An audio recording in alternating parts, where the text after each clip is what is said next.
Fala pessoal, tudo bem? Vamos para a nossa aula de número 10. Hoje a gente vai falar da tutela provisória de urgência cautelar. Nas aulas anteriores, então, nós já falamos sobre as tutelas de urgência de uma forma geral, sobre basicamente todas as suas características e suas ramificações. Nas aulas passadas a gente falou especificamente sobre a tutela antecipada, tá? E agora nós vamos entrar no procedimento, então, da tutela cautelar. Hoje a gente vai começar a explorar um pouco sobre o que é a tutela cautelar. Então temos aqui a tutela provisória cautelar. Na aula de hoje eu vou falar um pouquinho para vocês sobre as características das tutelas cautelares, assim como as suas hipóteses e quando ocorre a sua caducidade. E também eu quero dar uma explorada de uma forma geral para contextualizar novamente acerca das tutelas cautelares. E na próxima aula eu falo para vocês, eu conto o procedimento da tutela cautelar. Tá legal? Então vamos lá, relembrando, né? A cautelar é aquela medida que busca resguardar o resultado prático de um processo, né? Ou seja, é aquela tutela provisória que serve o processo para que eu possa garantir que aquele direito discutido naquele processo seja resguardado e que ao final da lide, ao final da controvérsia, por meio então da sentença, ou melhor, do trânsito em julgado dessa sentença, a parte que ganhou efetivamente possa usufruir daquele direito. Tá? Relembrem que eu já falei nas aulas passadas que no Código de 73, ou seja, no nosso Código Revogado, tinha um livro específico para as tutelas cautelares. E agora, de acordo com o CPC de 2015, isso faz tudo parte do ramo tutela provisória, que se divide aí em urgência e evidência, e que a tutela de urgência pode ser cautelar ou antecipada. Então nós já falamos da antecipada, agora vamos falar da tutela cautelar, lembrando que ela é sim uma tutela de urgência, inclusive a gente vai ver aqui nas suas características que ela ostenta, né, essa qualidade de ser urgente, beleza? Então, as tutelas cautelares são aquelas tutelas provisórias que servem para resguardar, então, o processo. É para isso que elas servem. Tanto que o professor Fred Didier chama elas de temporária. Ela não é uma tutela definitiva, ela é uma tutela temporária, que cumpre a sua finalidade e sai de cena. Lembra do exemplo do andaime que eu dei nas aulas anteriores? Pois é, essa então é a nossa, né, tutela cautelar, beleza? Vamos então adentrar já, sem mais delongas, para as suas principais características. Depois avançamos para o artigo 301 e finalizamos com a caducidade do artigo 309. Bom, eu quero também ditar um conceitinho aqui para vocês. Vocês podem colocar algumas frases, né? Por exemplo, cautelar é uma tutela de urgência para proteger o próprio processo. Ponto. Ou também, as cautelares não satisfazem direitos, vírgula, mas os asseguram, vírgula, para uma futura sentença. Essa é a razão de ser, então, de uma tutela cautelar. E aí, como razão de ser, então, de uma tutela cautelar, nós temos que ela é um instrumento jurídico para dar efetividade e eliminar o risco de não ser cumprida a decisão final do processo. Beleza? Vocês podem pausar o vídeo, voltar, anotar essas frases, porque eu acho que vai ajudar vocês quando da compreensão do nosso Instituto da Tutela Cautelar. Tá legal? Vamos para as características então, e aí a gente continua falando sobre as cautelares em si. Bom, autonomia. Como autonomia, eu quero que vocês escrevam o seguinte, tá? Aqui lembrando, voltando sempre ao meu estilo de dar aula para vocês, eu gosto sempre que vocês coloquem algum conceito, alguma frase para a gente ir montando aí o caderno junto, tá bom? Lembra também de separar as perguntas, aqui é uma parte expositiva, de uma forma breve, de uma forma geral. A gente ainda vai se aprofundar um pouquinho mais em sala de aula, beleza? Autonomia, então. apesar de voltada à tutela do processo principal, vírgula, tem individualidade e finalidade própria. Ponto. Bom, aqui a gente começa a distinguir a tutela antecipada, que ela é uma satisfativa, né? Que ela visa satisfazer um direito que a parte que consegue aquela tutela, ela consegue usufruir daquele direito. A cautelar não. A cautelar ela é uma medida, então, autônoma, que não se confunde com o próprio pedido principal. Ou seja, ela tem uma razão de ser própria, ela tem uma individualidade e uma finalidade própria. A finalidade da cautelar é servir o processo principal. Processo, na verdade, não. O pedido, tá? É servir o pedido principal. Porque hoje, no CPC de 2015, nós temos um só processo. No CPC de 73, tinha o processo cautelar e depois ajuizava-se o processo principal. No CPC de 2015, bom, no CPC de 73 era assim, né? No CPC de 2015, então, nós temos um só processo, que nós temos, então, o pedido cautelar e o pedido principal. Até por isso que a gente pode falar, sim, que nós temos aqui uma acumulação de pedidos. Porque lembra que a tutela provisória, ela sempre vai precisar ser confirmada quando da sentença, quando da prolação da tutela definitiva, ou seja, do pedido principal em si.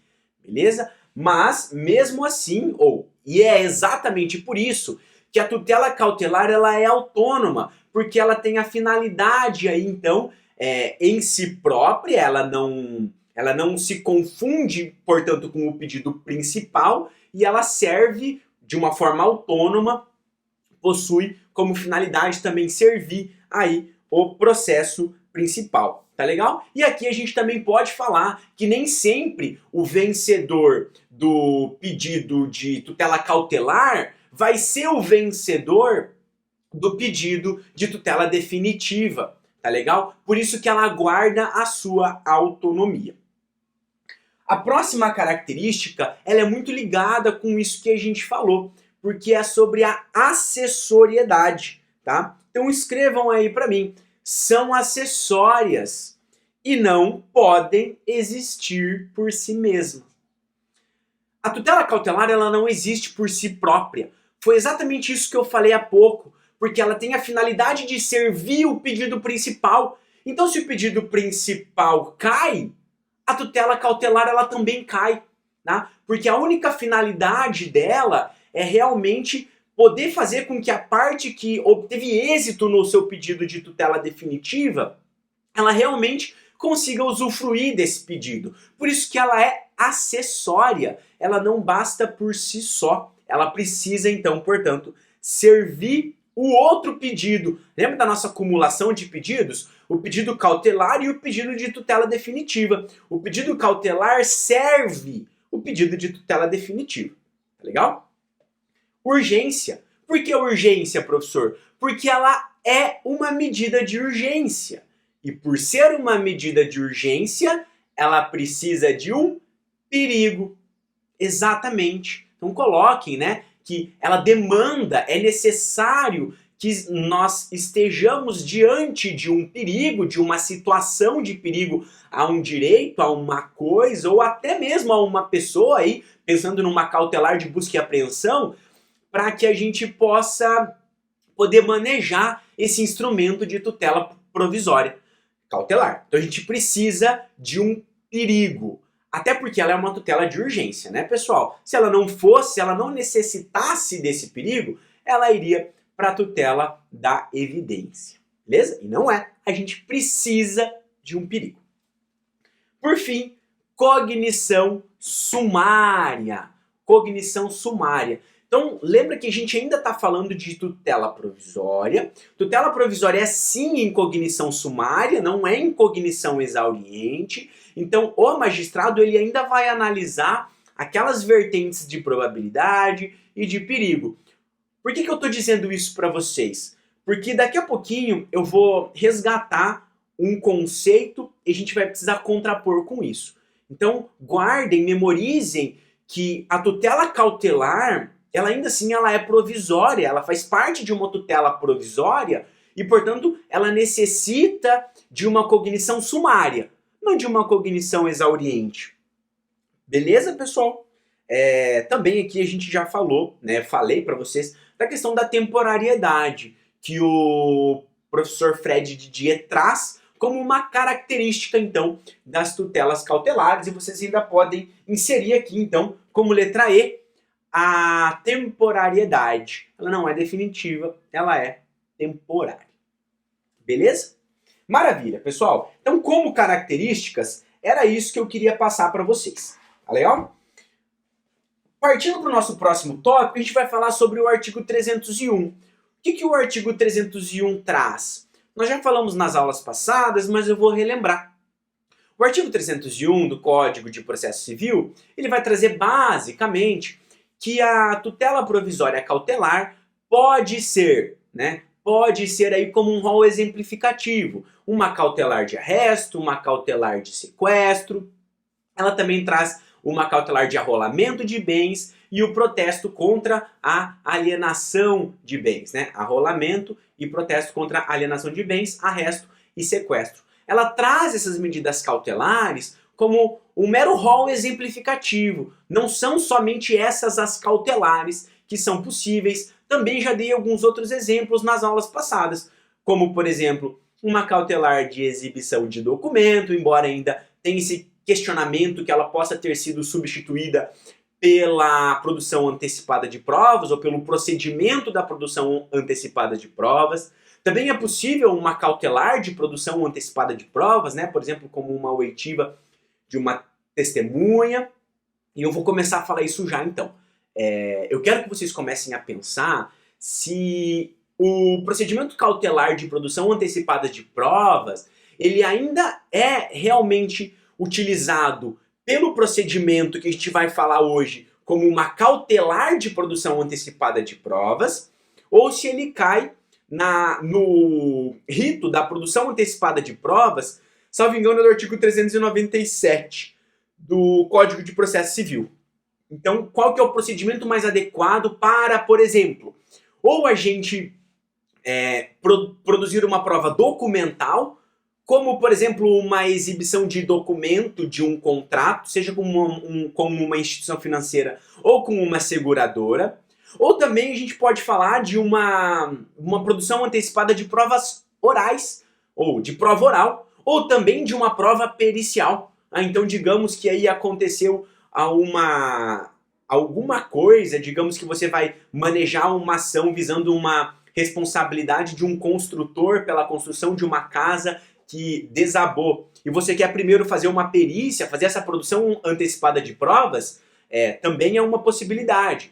Ou também uma produção antecipada de prova oral, como o caso de um acidente de trânsito, em que, por exemplo, a única testemunha ocular, né, que viu aquele fato, ela, digamos que está com alguma doença que não permite ela lembrar por muito tempo, né? Então ela precisa dizer o que ela viu em pouco tempo, senão ela vai se esquecer e aquela prova vai se perder porque ela é a única testemunha ocular. Ou também digamos que ela tenha uma doença grave e que está ali nos seus últimos dias de vida, então não conseguiremos aguardar todo o curso processual para daí essa testemunha ser ouvida, e sim a gente precisa ouvir ela nesse momento, tá?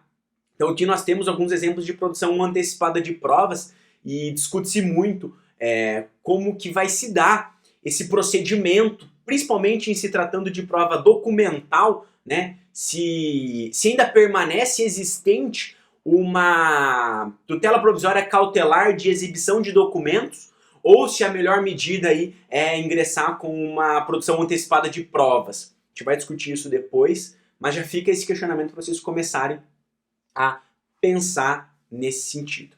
Tá legal? Maravilha! Então falei para vocês do artigo 301 que traz aí esse rol exemplificativo, tá, de tutelas cautelares. E aqui lembrando então que vocês, na condição de advogados, no caso, vocês podem pleitear qualquer medida que seja necessária para resguardar algum direito que esteja sendo discutido naquele processo. Então, você não vai ficar restrito a essas hipóteses aqui do Código de Processo Civil, especificamente do artigo 301. Beleza? Maravilha.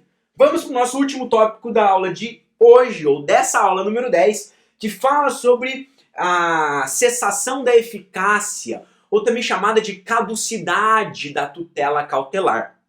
Isso, pessoal, está lá no artigo 309, que eu vou pedir para vocês abrirem o código, que eu espero que já esteja aberto, para vocês acompanharem comigo o caput. Então, olha só, o artigo 309 vai dizer o seguinte, ó, cessa a eficácia da tutela concedida em caráter antecedente se.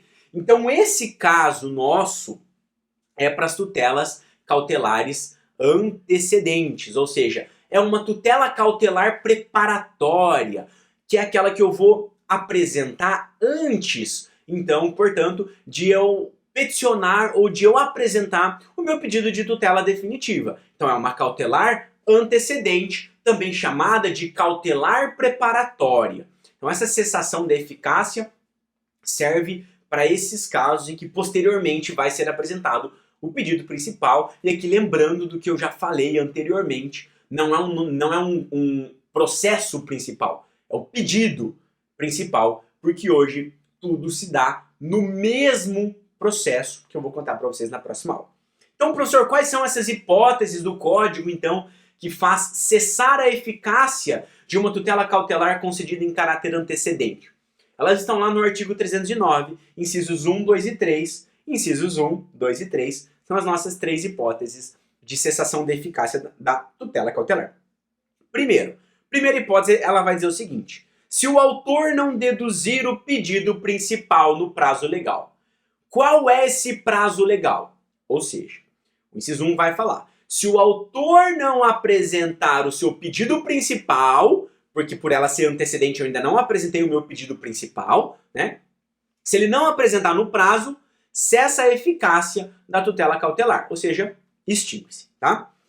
Aonde que está isso? Isso está lá no artigo 308. O artigo 308 vai dizer o seguinte: efetivada a tutela cautelar, o autor deverá apresentar o seu pedido de tutela definitiva no prazo de 30 dias. Vai dizer isso em outras palavras, tá? Então o prazo são de 30 dias. Prazo 30 dias. Anotem aí o seguinte: contados da efetivação da medida. Contados da efetivação da medida. Aqui na tutela cautelar, o pedido principal, que também a gente pode falar de aditamento, porque ele não deixa de ser um aditamento dessa petição inicial, ele tem que ser apresentado no prazo de 30 dias, contados da efetivação da tutela cautelar. É diferente da tutela antecipada que nós vimos nas aulas anteriores, que ele vai contar esse prazo de aditamento da leitura da intimação, né? Ou seja, quando ele for intimado do deferimento da tutela antecipada. A cautelar não. A cautelar, o prazo de 30 dias conta da efetivação. Isso muda tudo, pessoal. Isso muda tudo. Beleza? Conto para vocês na próxima aula, quando a gente for falar um pouquinho do procedimento, que ele pode ser diferente aí de quando o autor for intimado, tá? Então, inciso 1, primeira hipótese de cessação da eficácia da tutela cautelar, quando o autor, né, pessoa que obteve êxito nessa tutela provisória cautelar, não apresenta o seu pedido principal no prazo de 30 dias, tá? Aí, pessoal, a doutrina costuma falar o seguinte: bom, mas não são em todas as hipóteses de cautelares preparatórias que eu preciso apresentar o meu pedido em 30 dias. Diz que só preciso apresentar esse meu pedido em 30 dias quando se tratar de uma medida constritiva de direito. O professor Vambier fala isso, tá? Que quando não se tratar de uma medida constritiva de um direito, eu não preciso cumprir esses 30 dias. Quando seria, então, uma medida constritiva de direito? Um arresto e um sequestro, tá? O arresto é aquela penhora, né? Penhora ainda não. É aquele bloqueio de um bem para depois ingressar-se numa ação de execução de quantia certa. Por outro lado, o sequestro é a apreensão de uma coisa e que vai manejar futuramente aí uma execução de entrega de coisa. Então o professor Wander fala que quando a gente não tem essa medida constritiva de direito, como por exemplo numa ação de família, arrolamento de bens, ou quando a gente está falando também de uma produção antecipada de provas, eu não preciso necessariamente apresentar a minha petição inicial em 30 dias. Então fica esse questionamento, fica esse apontamento para vocês colocarem aí no caderno de vocês. Tá legal? Vamos para o inciso 2. Inciso 2 vai falar o seguinte: segunda hipótese, então, de cessação da eficácia da tutela cautelar. Quando a tutela cautelar não for efetivada dentro de 30 dias. Quando a tutela cautelar não for efetivada dentro de 30 dias. Ou seja, se no lapso temporal do deferimento até o lapso que ela tem que ser efetivada, se isso não acontecer em 30 dias, cessa a eficácia da tutela cautelar e opera, portanto, a sua caducidade, tá? O professor Medina ele vai falar muito sobre isso no sentido de que essa questão ela se refere muito ao próprio perigo de dano ou risco ao resultado útil do processo, inerente, portanto, às tutelas provisórias de urgência, que tem uma relação muito ligada com esse inciso 2. Por quê? Se eu tenho um perigo grande para que eu possa conseguir um deferimento dessa minha tutela cautelar antecedente, e se eu, na condição de autor e, portanto, requerente dessa tutela, não conseguir efetivá-la, não conseguir cumprir ela no prazo de 30 dias, opera-se um entendimento de que não existe mais o perigo, porque já passou-se um lapso temporal de 30 dias em que ela não foi efetivada. Então, presume-se que não tem mais perigo, pode, portanto, o autor apresentar o seu pedido de tutela definitiva e vamos continuar, então, com o pedido de tutela principal. Tá legal? Com o pedido principal, né? Não de tutela principal. Legal? Essa é a hipótese número 2. O último inciso é quando cessa a eficácia da tutela cautelar? Quando o magistrado julga improcedente o pedido principal formulado pelo autor ou extingue o processo sem resolução de mérito. Ou seja, pelo fato de a tutela provisória cautelar ser acessória, se o pedido principal cai, a tutela provisória também cai. A tutela cautelar, né? A tutela provisória cautelar também cai. Legal? Eu ainda quero falar para vocês do parágrafo único, porque o parágrafo único do artigo 309 ele fala o seguinte: se por qualquer motivo cessar a eficácia da tutela cautelar, é vedado à parte renovar o pedido, salvo sob novo fundamento. Com base nesse parágrafo único, que menciona que a parte não pode pleitear um novo pedido de tutela cautelar caso tenha cessado a eficácia do seu pedido pretérito cautelar, o professor Fred Didier vai dizer o seguinte: existe coisa julgada do direito acautelado. Ele vai dizer que tem coisa julgada porque eu não posso mais formular o mesmo pedido sobre o mesmo fundamento.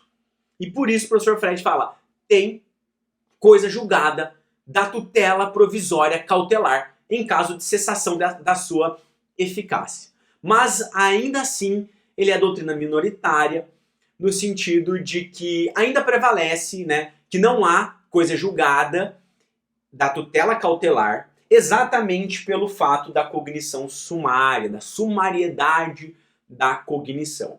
Isso não implica dizer que a parte não pode, ou melhor, que a parte pode renovar o mesmo pedido de tutela cautelar sobre os mesmos fundamentos, porque obviamente o juízo que julgou aquele pedido ele já está prevendo, então será distribuído esse novo pedido exatamente para ele e obviamente que ele vai, além de indeferir, mencionar que o parágrafo único do artigo 309 diz que eu não posso formular um novo pedido de tutela cautelar sob o mesmo fundamento. Até tem doutrinadores que falam que o código, a legislação, né, quis formar uma coisa julgada desse pedido de tutela cautelar.